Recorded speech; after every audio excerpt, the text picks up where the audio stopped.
زیادہ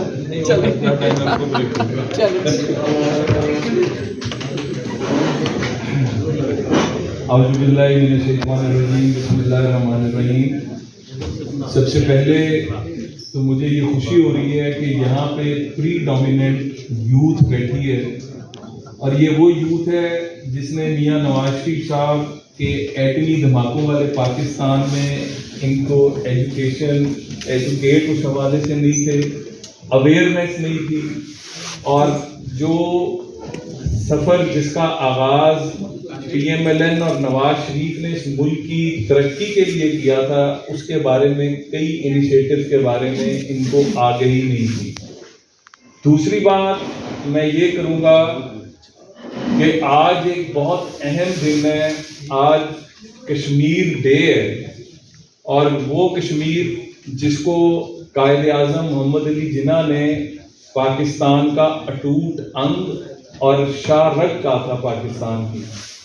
تو آج بدقسمتی یہ ہے کہ کشمیر کی جب ہم بات کرتے ہیں تو کشمیر کا جو سودا ہوا، جہاں پر میں سمجھتا ہوں کہ پی ٹی آئی دور کے بہت بڑے بڑے گناہ ہیں، اس کے اندر یہ سب سے بڑا گناہ ہے جو کشمیر کے اوپر جو سودے بازی ہوئی، جو مجرمانہ خاموشی اختیار کی گئی، اور وہ جو آدھا گھنٹہ قوم کو کہہ کے کہ جی آدھا گھنٹہ ہر جمعرات کو یا جمعے کو احتجاج ہوگا، اور وہ احتجاج بھی نہیں کیا گیا، تو ہم کس چیز کا رونا روئیں؟ آج کشمیری مسلمان جو ہیں وہ پاکستان کو اپنی آخری وہ سمجھتے تھے کہ ہمارے لیے آواز اٹھائیں گے اور پاکستان کی وجہ سے ہم محفوظ ہوں گے، تو آج جو حالات ہیں وہ آپ کے سامنے ہیں۔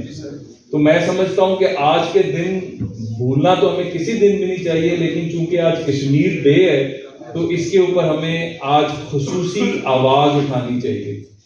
تیسری بات، میں حفیظ اللہ نیازی صاحب نے بات کی، میں نے بڑے بڑے مضبوط اعصاب کے لوگ دیکھے ہیں، لیکن نیازی صاحب ایک پرسنل ٹرموائل سے گزر رہے ہیں، لیکن یہ اتنے ماشاءاللہ میں سمجھتا ہوں حوصلہ مند ساتھی اور دوست، اور ہمارے تو ہم ان کو اپنا مینٹور بھی سمجھتے ہیں، کہ انہوں نے اپنی پرسنل گریف کو اپنے خیالات کے اوپر کمپرومائز نہیں کرنے دیا، اور آج پاکستان کو ایسے لوگوں کی ضرورت ہے، ورنہ جو ان کے ساتھ ہوا ہے یہ کچھ بھی کہہ سکتے ہیں، لیکن یہ ہمیشہ پاکستان کی بات کرتے ہیں، پاکستان کی بہتری کی بات کرتے ہیں۔ تو نوجوانوں کے لیے اگر ہم بات کرتے ہیں نا کہ رول ماڈل ہے تو وہ حفیظ اللہ نیازی صاحب جیسے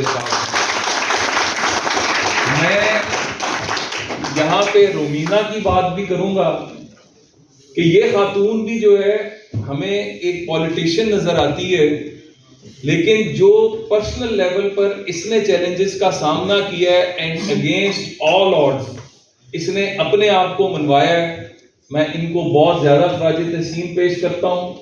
عظمیٰ کاردار صاحبہ ایک انتہائی برے وقت میں، جب ایک ٹرانزیشن کا پیریڈ تھا اور حکومت جو ہے اس وقت کی حکومت جو اس کو چھوڑنے کا سوچتی تھی اس کو اٹھواتی بھی تھی، اس کے ساتھ جو کرتی تھی، آج لیول پلینگ فیلڈ کی بات کرتے ہیں نا، تو ہم نے دیکھا ہوا ہے کہ ہمارے 33,000 لوگ پکڑے گئے، ہمارے تمام لیڈرز کو پکڑ کر جیلوں میں ڈالا گیا، اور پھر جو ان کے اپنے تھے ان کو کیا کیا دھمکی ملی، اس کے باوجود جس طرح وہ کھڑی ہوئی اور جس طرح وہ پارٹی کے لیے میں سمجھتا ہوں نکل کر سامنے آئی، hats off to her also. میں یہاں پہ ہمارے آڈینس میں محترم شاہد منیر صاحب جو چیئرمین ایچ ای سی ہیں، میں ان کا بھی شکر گزار ہوں۔ آپ کا سر یہاں پر آنا اور اس محفل میں بیٹھنا اور ان بچوں کے ساتھ بیٹھ کے انٹریکٹ کرنا، یہ ہمارے لیے ایک بہت بڑا میں سمجھتا ہوں ایک ہے۔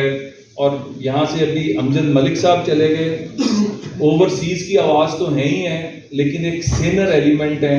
سائرہ کا ذکر نہ کروں، جس طرح یہ ریسرچ ونگ کو لے کے چلتی ہے، اور ریسرچ اینڈ پالیسی یونٹ جو ہمارا ہے اس کو، اور آپ جتنے لوگ بیٹھے ہیں میں آپ کو بھی اپریشیٹ کرتا ہوں۔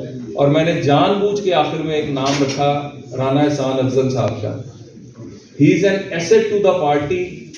اور جب آپ بات کرتے ہیں نا کے ذات کی قربانی کی، تو آج اگر پارٹی میں کسی کو ٹکٹ سب سے زیادہ زور سے دی جانی چاہیے تھی، اگر کوئی جس کا حق بنتا ہے، جس نے دن رات پارٹی کو ڈیفینڈ کیا، ایک پڑھا لکھا نوجوان، ایک خاندانی بیک گراؤنڈ کا نوجوان، جس کے والد صاحب بھی ایک بہت بڑا نام تھے، اور اس نے آ کے ان کے فٹ سٹیپس پہ جس طرح کام کیا، تو پارٹی یوتھ کے اندر ایک پڑھا لکھا کمیٹڈ ڈیڈیکیٹڈ انسان، اور پارٹی کا لاس ہے یہ، اس علاقے کا لاس ہے یہ جہاں سے ان کو ٹکٹ نہیں دیا گیا۔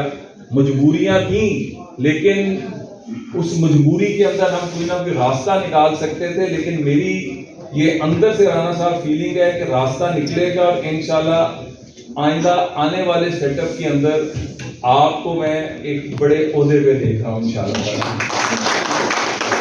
میں اب ٹاپک کی طرف آؤں تو یہاں پہ بہت باتیں ہوں گی، میں ان کو ریپیٹ نہیں کروں گا، میں صرف یہ کہوں گا کہ میاں نواز شریف صاحب کا اگر آپ 2013 سے 18 تک کا، بدقسمتی سے 2013 سے 17 تک کا دور دیکھیں، تو اس دور کے اندر یہ 2 منٹ ذرا خاموشی، ابھی کچھ نہیں لگے گا، روکیں ان کو، خاموشی رکھیں۔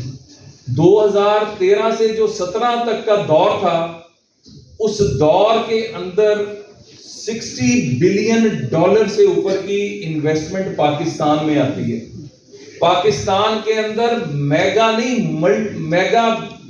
Mega projects, multi mega projects جو ہیں وہ انیشیٹ ہوتے ہیں۔ پاکستان کے اندر سڑکوں کے جال سے لے کے، بجلی کے کارخانوں سے لے کے، آپ سکولوں کے اندر ایجوکیشن، ہیلتھ، انفراسٹرکچر، مطلب بلینز اینڈ بلینز کی انویسٹمنٹس ہوتی ہیں۔ اور ہوتا کیا ہے کہ جب انویسٹمنٹس ہو رہی ہوتی ہیں تو کمیشنیں بھی کھائی جاتی ہیں، سب کچھ ہوتا ہے، ایک پرسپشن بنتی ہے، بٹ اس پرسپشن کے اندر آپ اگر دیکھیں تو انویسٹمنٹس آ رہی ہیں، انویسٹمنٹس ہو بھی رہی ہیں، لیکن اللہ کے فضل سے کرپشن کا انڈیکس ڈاؤن جا رہا ہے۔ تو پھر وہ کیا تھا جو دھرنے تھے؟ دھرنے کس بنیاد پر تھے؟ پیسے ادھر بھی آ گیا سی، پیسے ادھر بھی آ گئے۔ تو دھرنے کس بنیاد پر تھے؟ پھر دھرنے کرپشن کے نعرے کی بنیاد پر تھے۔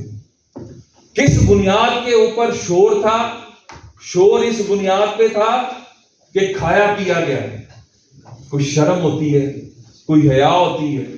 اس ملک کو اس حد تک جھوٹ بول کر ڈیوائیڈ کرنے کی کوشش کی گئی، اس ملک کو تقسیم کرنے کی کوشش کی گئی، صرف اپنے ذاتی مفاد کے لیے، صرف ایک اقتدار کے لیے۔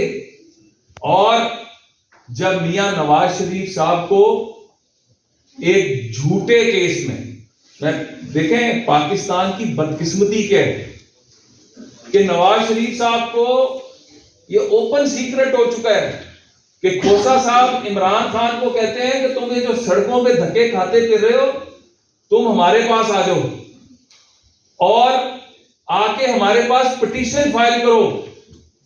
پٹیشن فائل ہوتی ہے پاناما پیپرز کی بنیاد پہ۔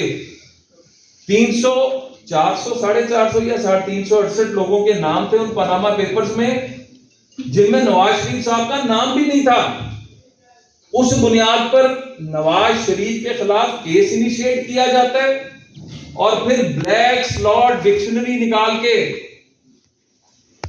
اس کی بنیاد پہ ایک ایسی تنخواہ جو سگے بیٹے سے لینی بنتی بھی نہیں تھی، اس کی بنیاد پر نااہل کر دیا جاتا ہے اور شور مچا دیا جاتا ہے کہ جی کرپشن کرپشن کرپشن، چوری پکڑی گئی، چوری پکڑی گئی۔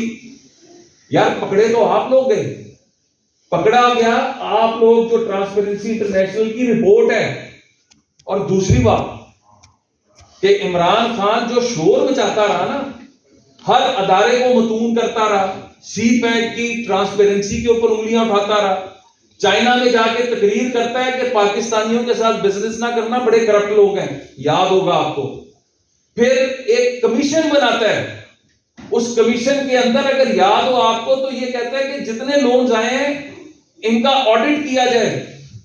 اور اس آڈٹ کی بنیاد پہ ان تمام بین الاقوامی اداروں پر انگلی اٹھا دی جاتی ہے، اور جب رپورٹ آتی ہے تو اس کو پبلک نہیں کرتا، کیونکہ اس رپورٹ میں یہ ہوتا ہے کہ اس میں تو کرپشن ہی کوئی نہیں ہے، ٹرانسپیرنٹ طریقے سے یہ سب کچھ ہوا ہے.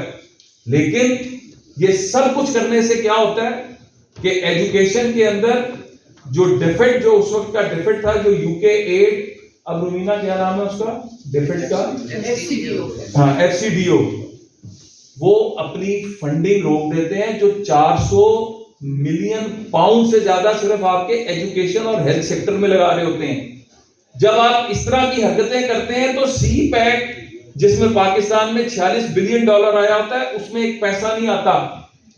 عمران کے 4 سالوں میں پاکستان میں 1 روپے کی جو ہے فورن ڈائریکٹ انویسٹمنٹ نہیں آتی.